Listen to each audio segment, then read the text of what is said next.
Hello and welcome to Light Up the Darkness podcast. I'm your host, Erin Edwards. I wanted to start today's episode off with a trigger warning.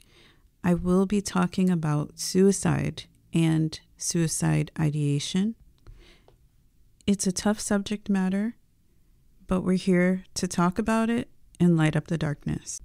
This podcast was created to normalize conversations that can sometimes be difficult, and today is no different.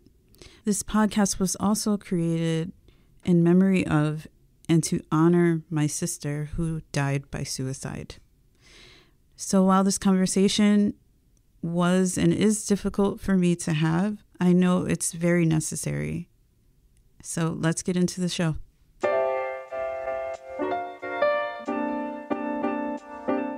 Hi, Therese. Welcome to Light Up the Darkness podcast. Hello. Thank you for having me. So today I'm going to talk with Therese Kempf, LCSW, a trauma therapist, about suicide. Yes. As many of you may know, the recent passing of Stephen Twitch Boss, the former DJ and dancer on The Ellen Show, made news recently because he took his life. And we're all shaken by the news, and a lot of people are talking about it. And I thought it would be a good opportunity to speak with someone like you, Therese, about suicide, just to kind of help people have a better understanding about it, Right. if we can. Yeah. I feel like this is, obviously such a timely conversation given the recent passing of Twitch and just how it's impacted our community. And also such a shameful topic. We don't talk about this as much, yet so many people struggle with suicidality or, being a survivor of someone who, committed suicide or having their own thoughts of suicide. So yeah, I'm happy to get into this with you. Oh, that is true. The shame aspect of it. My sister passed by suicide, and I think for years, because it wasn't the first attempt, so for years it was just a really difficult thing to even think about, even though I knew it was something she was dealing with for years. It was hard to think about. It was hard to talk about. It's still hard to talk about, even with her not being here. But, I started this podcast because of her, and we're going to talk about it today. So, and I hope that this conversation helps someone listening. I appreciate your courage for being able to even speak about your personal experience and such an incredible loss for you and your family. Thanks. Yeah.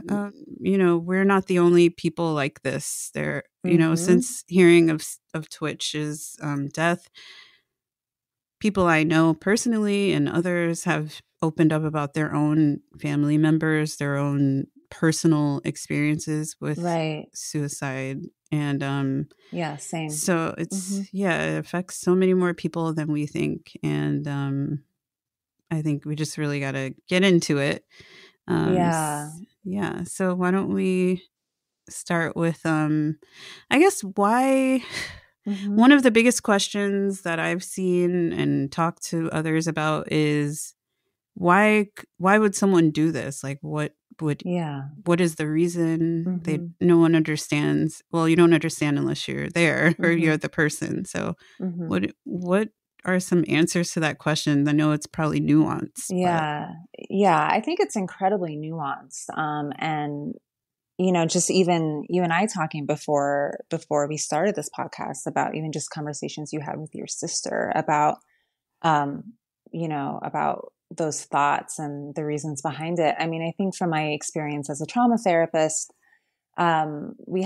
it's actually quite common for folks to have suicidal ideation, to have thoughts of wanting to end their life. And we really see it as a functionality serving a function to end intolerable pain. Hmm. So really like the way that we kind of frame this as like it's serving the function of trying to end intolerable pain and intolerable feelings. It's a way out of that.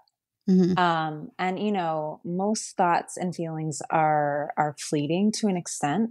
And for some people they persevere. So I think that I think for some folks, when the question of like, how could they do this? I mean, I think that's we have to unpack that question, because I think there's one thing about how could someone, like, what is that like to be in so much pain where that's the only option?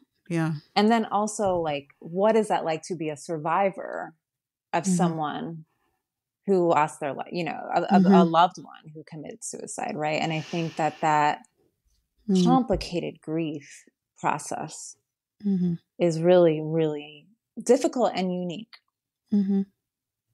So, you know, yeah, I mean, I think again, and I think it's nuanced, but I do think that it's hard for me to, when I just kind of like rack my brain of all the clients that I've seen over a decade, I can't think of one client that has had those thoughts that has not been dealing with some intolerable pain or trauma. Yeah. Right. I want to talk about that a little more because I think for people who have not experienced mental illness or mental health issues, or have never really delved into that with a loved one, that doesn't really connect. Like the idea of pain being that bad mental anguish, I guess, is a way it could be described, being so bad that you feel there's no other option but to end your life. And I know I've had those conversations with my sister over the years, and I have to admit I did not understand what she was saying. She kept saying she was in so much pain, and I just did not get it. And I don't know. Is there a way to describe that to someone? I mean, and again, like I'm coming from the perspective as a trauma therapist. So I just want to preface that, right? I can't speak for all folks who have suicidal ideation, but I think from that perspective, I mean, I think it's, to me, when we can't understand the pain of trauma, can we actually even understand trauma? Like, can we actually like come to the reality of what it's like to be sexually abused, you know, to witness extreme domestic violence, to be a survivor of domestic violence. I mean, to be in a place where you feel like your life is continually and perpetually threatened, whether physically, psychologically, emotionally, you know, these kind of like heightened states of life or death where, I don't know if I'm safe psychologically, physically, and maybe I'm not actually, and this continues to happen with no control, that the legacy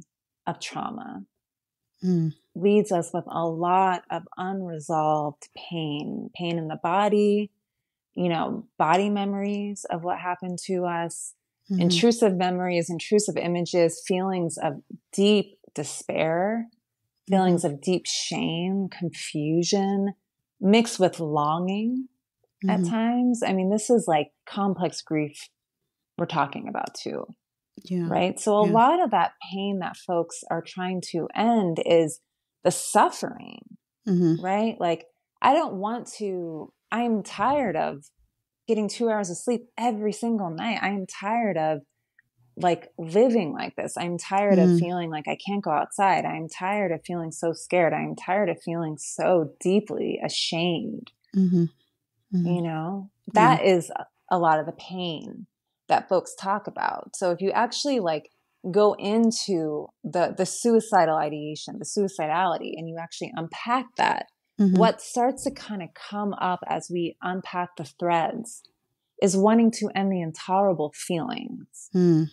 Right. And sometimes those feelings are more persistent, but they tend to kind of ebb and flow, even if it's a little bit of a micro ebb and flow, like, you know, and once we can kind of notice the pattern of that, and when those feelings or those urges or thoughts of wanting to hurt ourselves are heightened, we can start to notice the trigger, and then we can start to notice a pattern. Does that make sense? Yeah, that makes a lot of sense. So in talking about noticing patterns and triggers, I want to talk about preventing suicide. Yeah. Is suicide prevention a thing? It is, but like such a big topic, right? Because I think that all the things that I'm talking about right now are from a perspective of someone, let's say, who like is engaged in therapy, and like we can, you know, so there's a desire to seek help, and they have an interest in building a relationship with their suicidality. And so I'm going to get to that in a second, right? Yeah. There are millions and millions of survivors of suicide. And when I say survivors, like maybe, you know, I mean like literally like I attempted and it didn't work type of that kind of survivor, right? That are incredibly grateful that they had a second chance, right? And have sought out help and, you know, have gone on to heal and to, you know, to live a very thriving life, right? So absolutely. I mean, I think it is preventable, if we're able to kind of, I guess I kind of want to say catch it early enough, right? Or like really kind of go into, I mean, first off, the prevention a lot of times is like not experiencing the trauma or the original source of the wound, right? But even with that, even so, I think it's like really kind of getting in early with mental health interventions and just seeking help. You know, I think that can go a very long way. The way that people are viewing the conversation around suicide right now, since Twitch's passing, and whenever there is like a high profile person who passes by suicide, the conversations always start at the end, like, why did they do this? Or, you know, rather than going back and understanding that there was a journey to this point. And I think it's important to have that understanding and to talk about it more. And, you know, like I watched Robin Williams' documentary about his life, and watching that, you know, it's the same thing with Robin Williams as it is with Twitch, where people are saying these things that are like, oh, he looks so happy, or they were such a happy person, or they were so fun-loving, and like, how did this happen? But watching Robin Williams' documentary, I was able to have like such a deeper understanding of like him as a person and how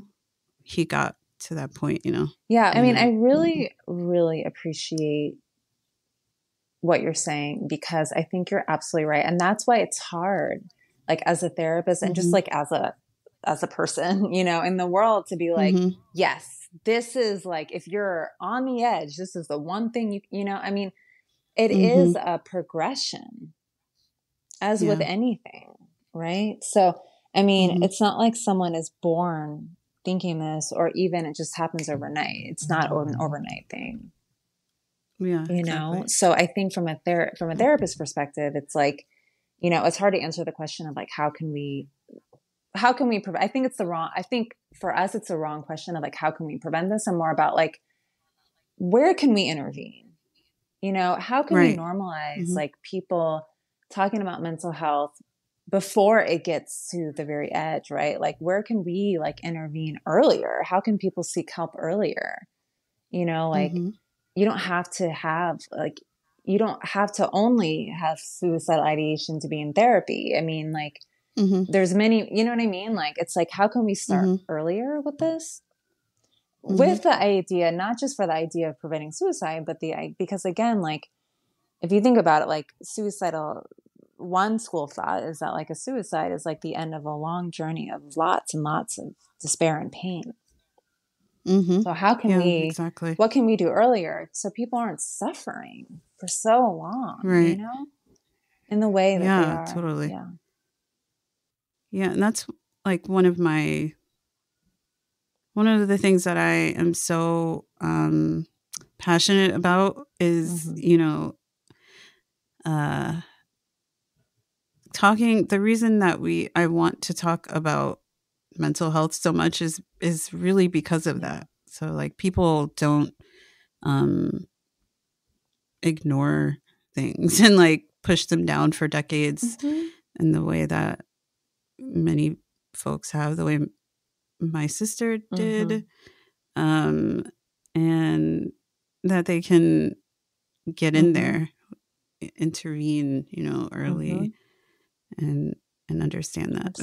And another thing about that too is that I think one of my feelings are that people are afraid to feel sad, or to not feel sad, but to like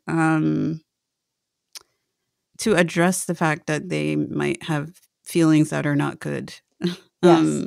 Like to be angry, to be sad, to feel like giving up, or like to understand that it's normal and human to have those feelings, and that it's okay to deal with them, and we just need to learn how to cope with them better. Yeah, but I also think that, yes, I agree with everything you're saying. And I think that we also do live in a culture that's like fast fixes, fast therapy, fast this solutions. You know what I mean? We need to like slow down, and like, healing really happens in the context of another or in community.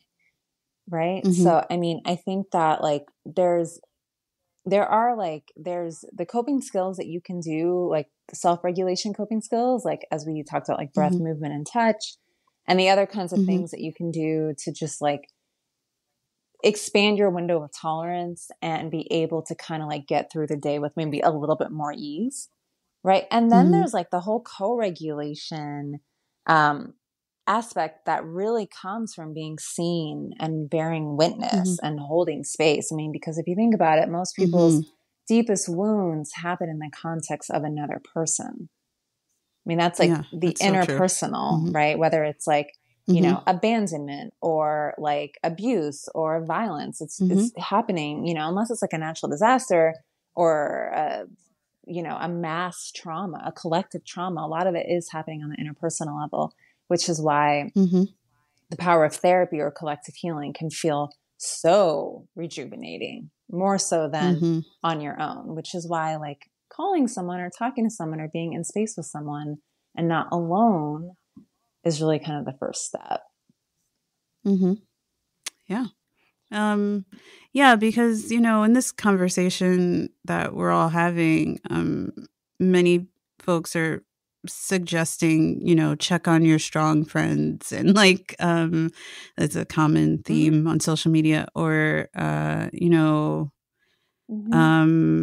let me know how you're doing, or check, just all these things to like, I think individuals feel like they want to do whatever they can to help someone they care about not do this. And with my sister, again, my family members and me, we spent, and I think a lot of us are still doing this actually to this day. It's been 3 years, and we always talk about like what we could have done, like as if we were capable of helping that not happen, of helping her, save her life, basically. Which I think is like a natural reaction to losing any loved one. But in this circumstance, it's even more magnified. And, it's like, how could we have been more present in her life? Or what could we have done to help her? And so as other people are having these similar kind of conversations around the general suicide and like preventing that, I don't know, I guess, like, do you think those conversations are useful? Are they? Yeah, I don't know. I think that I'm really glad that you're bringing this up, because yes and no. I mean, I think that like when someone is at the point of, I wrote a note, I'm selling my stuff, I'm at peace with this decision. Like there's a lot of times, like maybe they're past that point, right? Like actually there's nothing that you could have done. And first off, I don't think it's it's never a survivor's fault, right? Like it's nothing that you could have done ultimately to prevent someone from taking that last step. You know what I mean? And I think that's a really important and clear message that we need to hear, because I think, of course, people blame themselves. You know, I could have done this thing, but like literally it's impossible, I think, if someone is beyond a certain point. Right. So I think that with the prevention, I think that we actually just need to kind of change our language with this. I think that we need to like change our language of like, how can we, you know, help people not suffer and for as long as they are, like with really, really, really intrusive symptoms. Right. And I think that that is beyond the scope of what a family can do. You know, I think that it takes a village. And I also think that like for someone who's dealing with like deep, deep despair and chronic suicidal ideation, like that's not something that a sister or a mother can fix. Right? Like, I mean, that is like really like, you know, your job is to be a family member, not to be the therapist. And that's important to know. Right. So, I mean, ideally, again, like, and this is kind of where mental health interventions, like across the spectrum, need to happen earlier, right? Where people have a language and a relationship to their feelings. So, you know, it's not 5, 10, 20 years of suffering and silence. Definitely. You know, so while I think, check on your strong friends is good. Like, I think it's so much, and as you know, like so much more complicated than that. Yeah, definitely. I mean, I have to admit, I spent a lot of time after my sister passed doing so much investigating and like, I even spoke to one of her therapists just to try to understand her better. And how was that for you, that conversation? It was eye-opening and informative. I don't know that I should have done that. I don't know. I'm still wondering about that. Did you learn anything new that you didn't know? Yeah, I did. I didn't really know about her diagnosis, the official diagnosis. And that was the last doctor she had seen.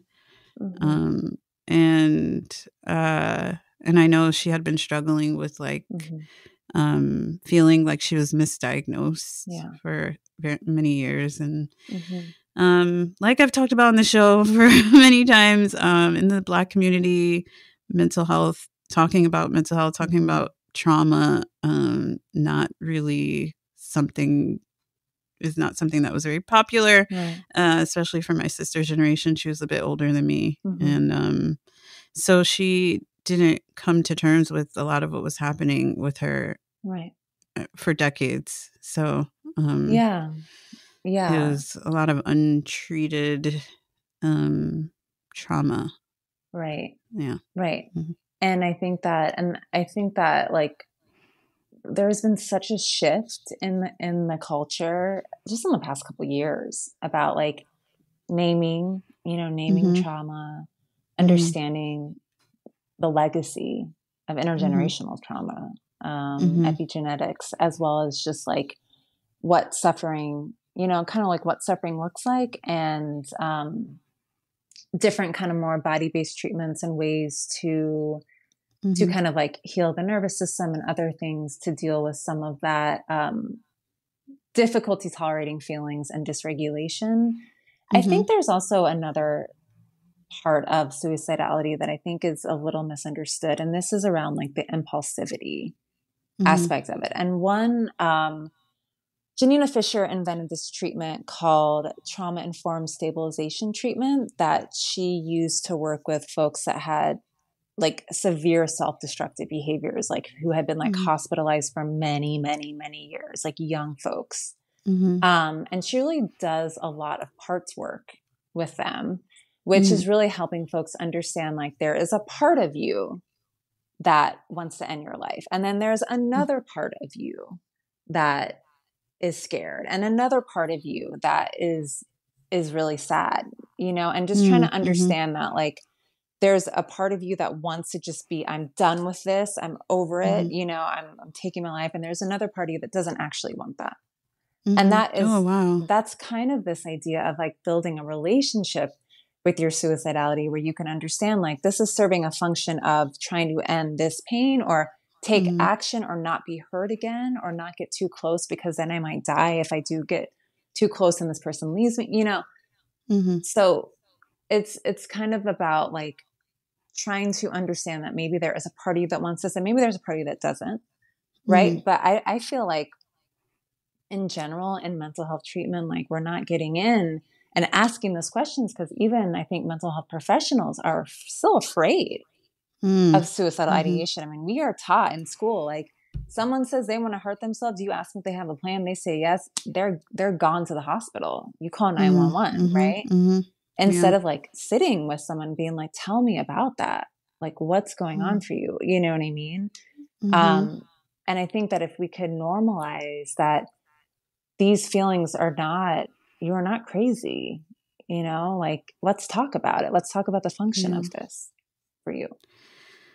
Well, sounds like there's a lot of work to be done in the mental health industry around suicide. And I think that there's still, I mean, this, the way to kind of, it's still seen as like, safety planning and abstinence, like, right. And that, just because I think safety planning is like very important, obviously, but there's a difference with safety planning. I'm like, I will not take these pills, versus like, when I have these intolerable feelings, these are the things that I will do to try to self-soothe.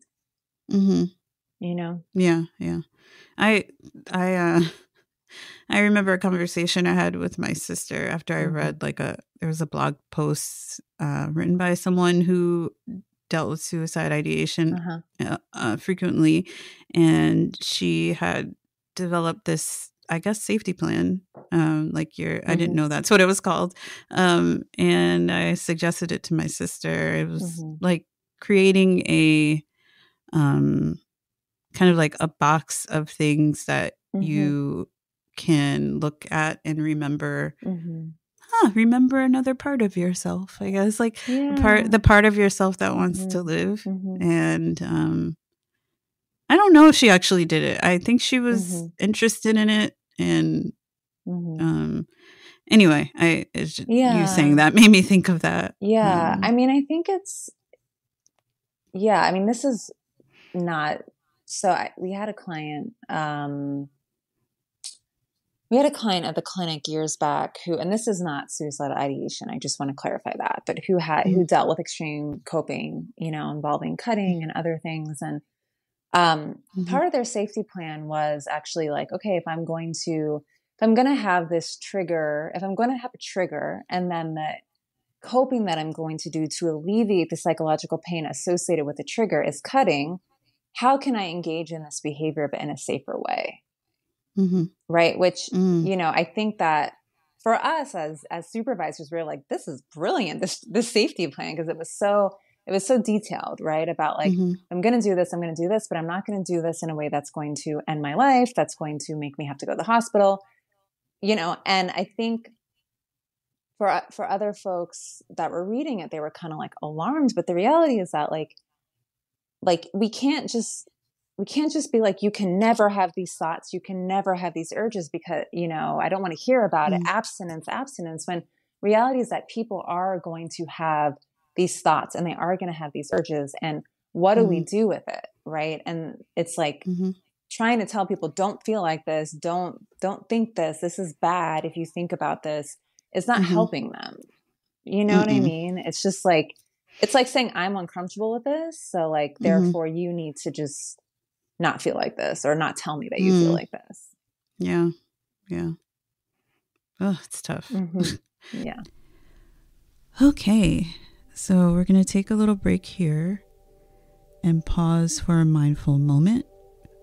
A very peaceful guided meditation led by my guest, Therese.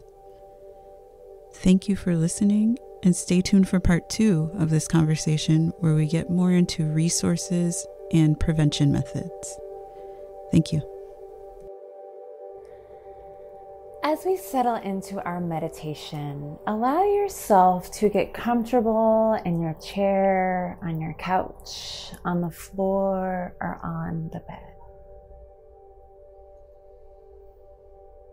Allow yourself to close your eyes and just notice the sensations in your body. Notice the sounds around you, inviting and allowing everything to be just as it is. We're going to start with a body scan, and then I'm going to lead you to a beautiful beach in the middle of July for our guided meditation. So while you're either sitting in a chair or lying down, I'm going to start to bring attention to your feet. So just follow the sound of my voice as we go along through our body scan. So notice your feet on the ground, notice your toes up to your ankles. Notice your shins, notice your calves, and up to your knees. Notice your thighs, notice your quads, and up to your pelvis. Notice your hips, notice your belly button, and up to your middle belly. Notice your diaphragm, notice your lungs, notice your chest, notice your heart, and up to your collarbone. Notice your shoulders, notice your neck, notice your jaw, notice your chin, and up to your mouth. Notice your cheeks, notice your nose, notice your eyes, notice your forehead, and the crown of your head.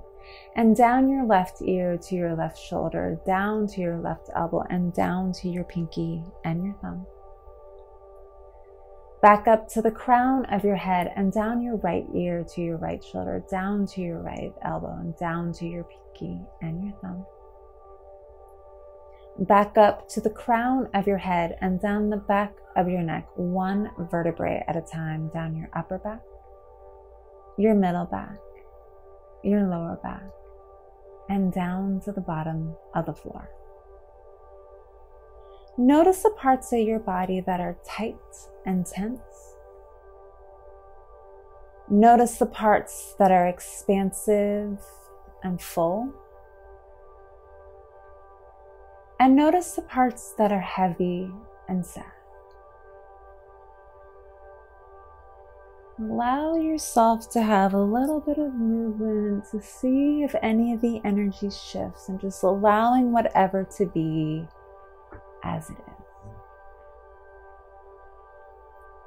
I want to bring you to a beautiful beach in the middle of July. Notice the sand underneath your toes as you sit cross-legged on the beach. Notice the wind blowing through your hair and the sun shining on your face, and the smell of the salt air, and the sound of the seagulls above, and the taste of the salt on your lips. The colors of the bright sun above, and watch as the waves ebb and flow back and forth. Ebbing and flowing in perfect synchronicity. While the waves might not always be the same, they always end up back in a perfect pattern of synchronicity. Ebbing and flowing. The rhythm of nature. And as you are taking in the elements on this beautiful day in the middle of July, imagine a wind coming over your head and blowing away all the stress that is on your shoulders, gushing around you and taking away all the stress, letting it relieve and lift up into the atmosphere. And all that is left is peace. And in this moment, I want you to remind yourself that you are seen, you are held, and you are loved.